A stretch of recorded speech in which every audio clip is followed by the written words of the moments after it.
రంగారెడ్డి మండలం ఫసల్వాదిలోని శ్రీజ్యోతిర్వాస్తు విద్యాపీఠంలో కలరియ పట్టు ముగింపు శిక్షణ కార్యక్రమం శుక్రవారం రాత్రి నిర్వహించారు. TGIIC chairman నిర్మలజగ్గారెడ్డి, MLA Chinta Prabhakar ముఖ్య అతిథులుగా పాల్గొని శిక్షణ పొందిన విద్యార్థులకు సర్టిఫికెట్లను పంపిణీ చేశారు. వారు మాట్లాడుతూ విద్యాపీఠం ఆధ్యాత్మిక కార్యక్రమాలతో పాటు ఇలాంటి శిక్షణ కార్యక్రమాలు నిర్వహించడం అభినందనీయమని చెప్పారు.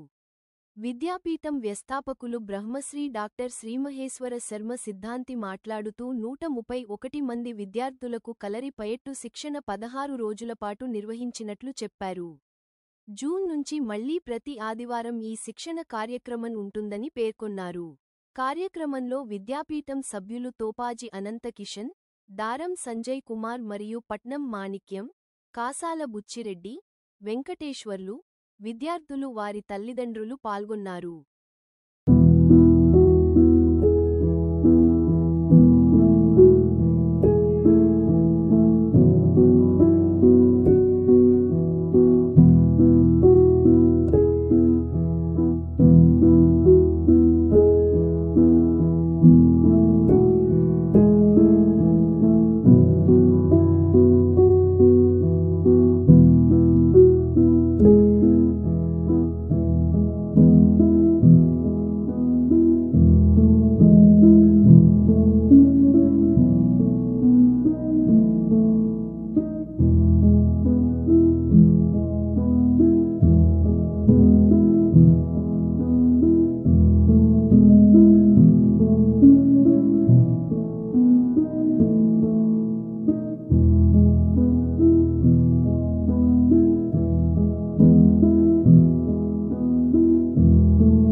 సంగీతం భజన చెప్తే ఏమవుతుంది?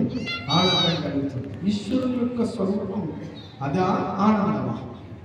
ఏది ఏ స్వరూపం? ఈశ్వరుడు ఆనంద స్వరూపం.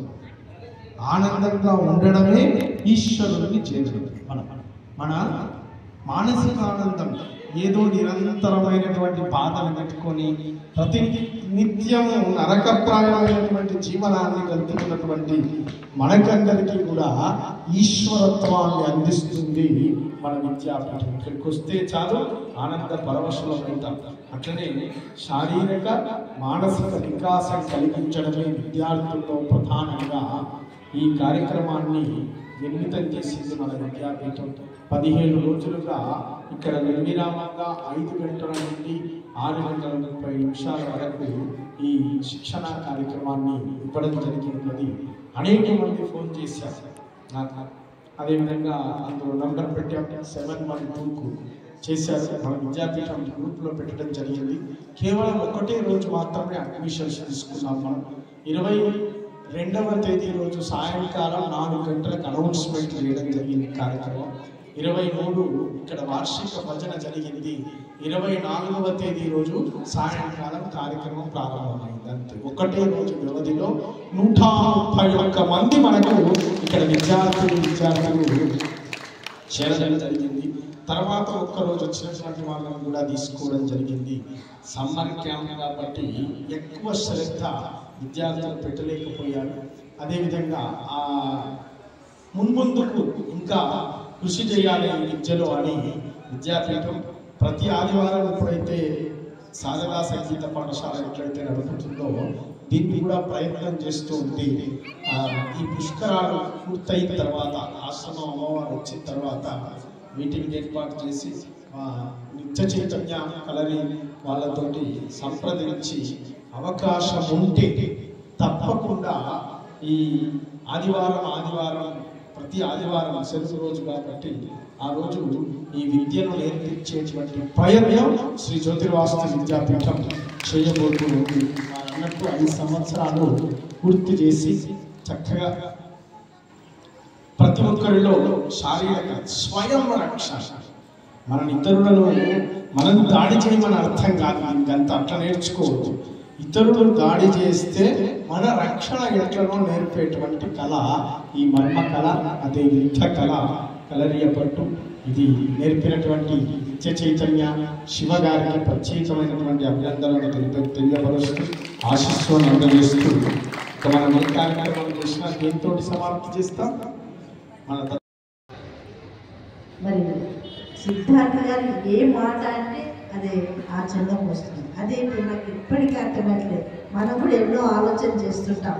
ఇది చేయాలి, అది చేయాలి, ఇట్లా సంపాదించాలో, లేకపోతే ఇట్లా ఖర్చు పెట్టాలో, లేకపోతే ఇట్లా గ్రాండ్ ఏదో చేయాలని అనుకుంటాం. కానీ అది అందరికీ సాధ్యం కాదు. ఒక సిద్ధార్థ గారికే సాధ్యమవుతుంది. అది మరి అది అనేది ఆ భగవంతుని ఆశీస్సులో మరి ఆ సరస్వతి దేవి మరి వరము కానీ చాలా అనుకున్న సాధించే శక్తి ఆ దేవుడు ఇచ్చినందుకు నేను సిద్ధార్థ గారికి పాదవందనం తెలియజేసుకుంటూ, అలాగే స్టేజ్ పై ఉన్న స్థానిక ఎమ్మెల్యే గారు, మాణిక్యం గారు, బుచ్చిరెడ్డి గారు, అలాగే వెంకటేశం గారు, మరి ముఖ్యంగా ఈ కార్యక్రమం ఎప్పుడు వచ్చినా పూజ కార్యక్రమం భక్తితో మనందరినీ కూడా మైమర్చే విధంగా చేసే కార్యక్రమం ఎప్పుడు ఈ స్థానంలో ఉంటుండే. ఈరోజు మరి కని విని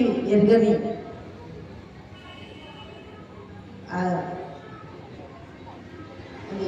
అది వినలేదు, ఇప్పటి వరకు తెలియదు. అది విద్య, కలర్ విద్య. మరి ఆ మాస్టర్ కూడా ధన్యవాదాలు.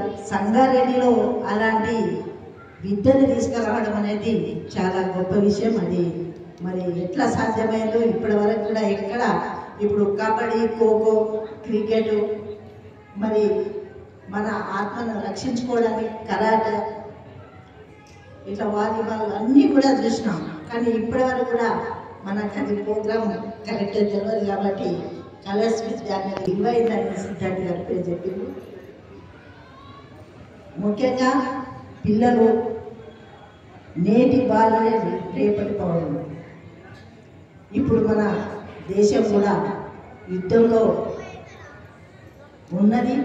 మనం ఇంత చక్కగా కూర్చొని ఇక్కడ ఉన్నాం, కానీ బార్డర్లో మరి వాళ్ళ ప్రాణాలు అరచేతిలో పెట్టుకొని ఎప్పుడేమవుతుందో, అక్కడ పాకిస్తాన్ ఏమవుతుందో, ఇక్కడ భారతదేశం ఏమవుతుందో అనే పరిస్థితిలో మనం ఉన్నాం. కాబట్టి సిద్ధార్థ గారు ఈ నిర్ణయం తీసుకోవడం చాలా గొప్ప విశేషం. ఎందుకంటే తయారు చేయడం, యుద్ధానికి వెళ్ళేటప్పుడు మరి బలం ఉండాలి, శక్తి ఉండాలి, ఆలోచన ఉండాలి.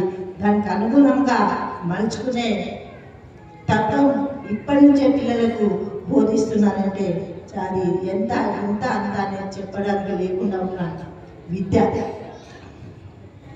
మరి యుద్ధానికి తయారు చేస్తున్న మరి మన గురువు గారికి, మరి సిద్ధార్థ గారికి, మరి ముఖ్యంగా పిల్లలు మొక్కలాంటి వారు, ఎటు వంచినా ఉంటారు. కాబట్టి ఈ చిన్న వయసులోనే నేర్పిస్తున్నందుకు మరి తల్లిదండ్రులు కూడా దీనికి ప్రోత్సహించాలి. మరి ఈ ఆశ్రమానికే కాకుండా ఈ కళ, ఈ విద్య దేశమంతా వెళ్ళే విధంగా చేయాలని నా కోరిక. ఎందుకంటే ఈ బాంబులేషో అట్లా కాకుండా మన శక్తి మనకు ఉండేటట్టుగా మరి తయారయ్యే విధంగా మరి ప్రతి స్కూల్లో కానీ ప్రతి కాలేజీలో కూడా పెడితే ఈ మన దేశానికి మంచి పౌరులుగా తయారు కావచ్చు. ఇప్పుడే చిన్న అబ్బాయి చెప్పాడు, నేను ఇక్కడ ఈ శిక్షణ నేర్చుకున్నాకనే నాకు శారీరకంగా నేను గట్టిగా అయిపోయినా, దృఢంగా అయినా అని అంత చిన్న మనసులో మరి అనిపించిందంటే మనమందరం కూడా మరి సాధ్యమైతే మాకు కూడా నేర్పిస్తూ వస్తాం.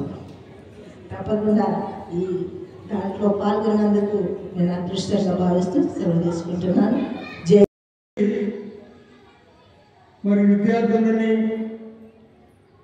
తీర్చిదిద్దాల ఆలోచన సోమవారికి రావడం నిజంగా మనందరం దృశ్యం.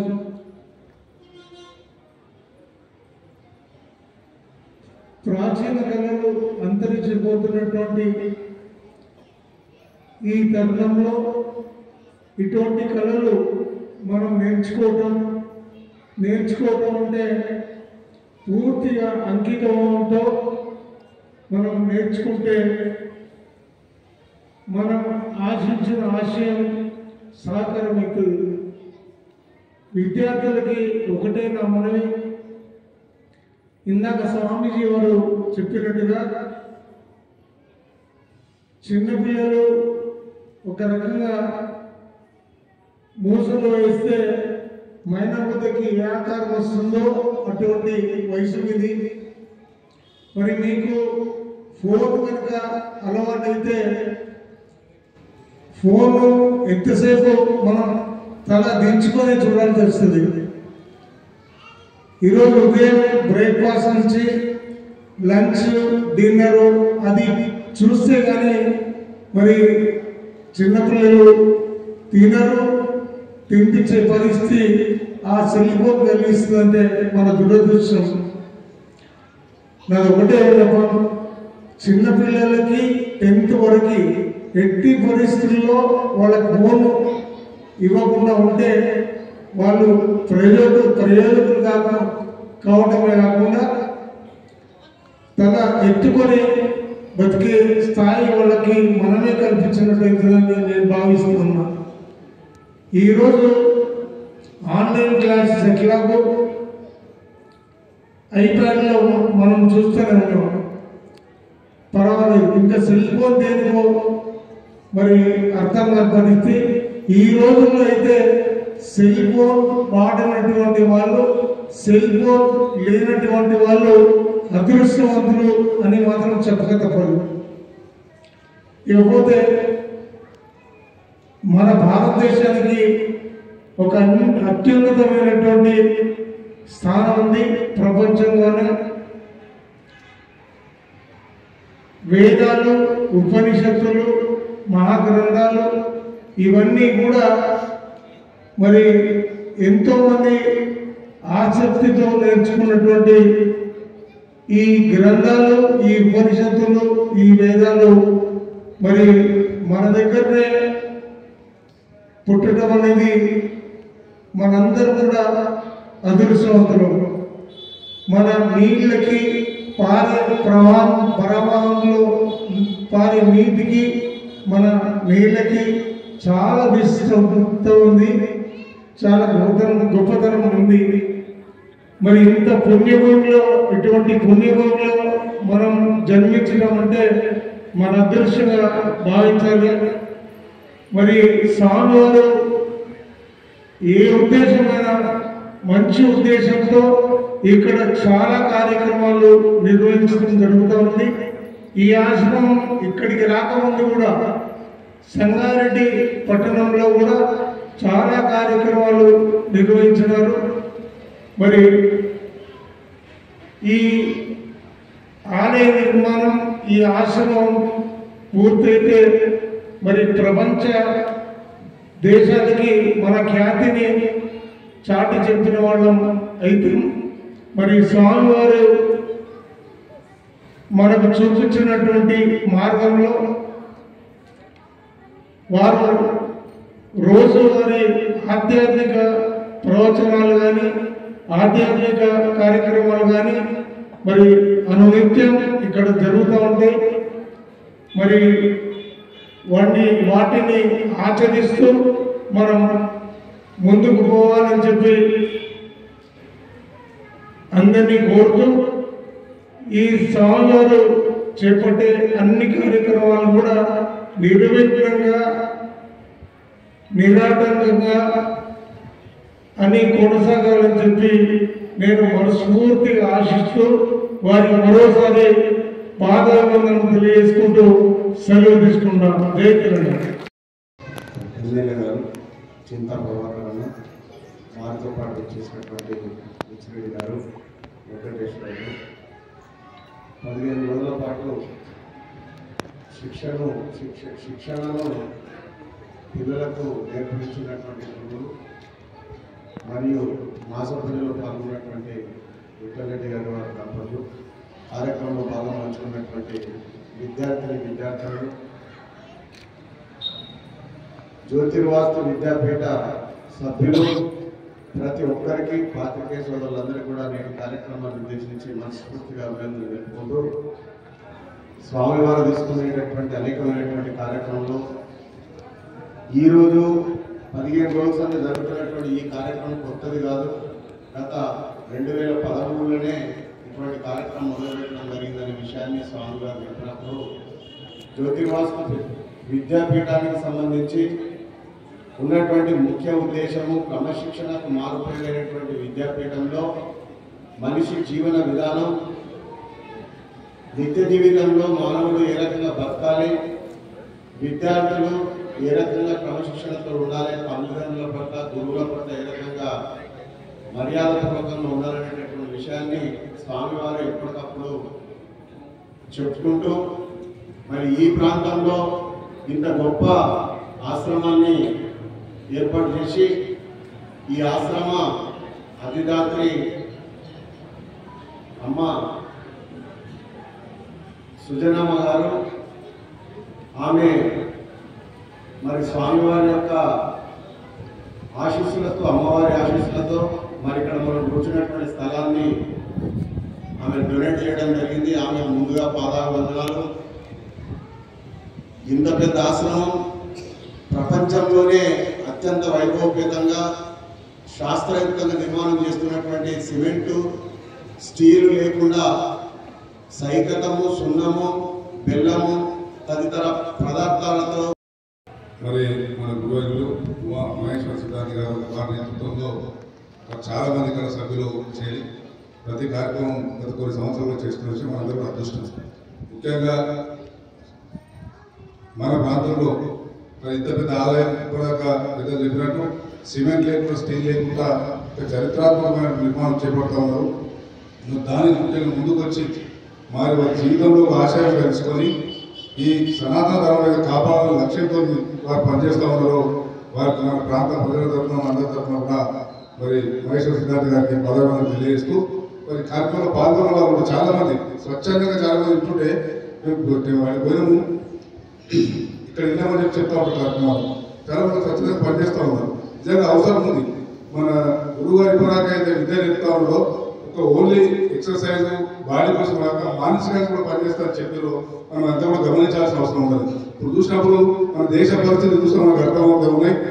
ఈ మధ్యకాలంలో గత వారం 15 రోజులుగా వాస్తవానికి మరి మనందరం ఇంత హాయిగా కూర్చోగలిగినాం, ఎంత చేస్తున్నాము, మన కుటుంబంతో పాటు మన పని మనం చేసుకుంటా నిద్రపోతున్నాం, హాయిగా కుటుంబ సభ్యులతో నిద్రపోతున్నాం అంటే జవాన్లు వాళ్ళ పరిస్థితి చూస్తే మరి మన మీడియా వచ్చింది కాబట్టి గతంలో తెలియలేదు. ప్రతి చిన్న పిల్లలు కూడా ఫోన్లలో చూస్తూ ఉన్నాం. ఎంత ఇబ్బందికరమైన పరిస్థితుల్లో ఉన్నారో మరి వారు మనం ఆలోచన చేసుకోవాల్సిన అవసరం ఉంది.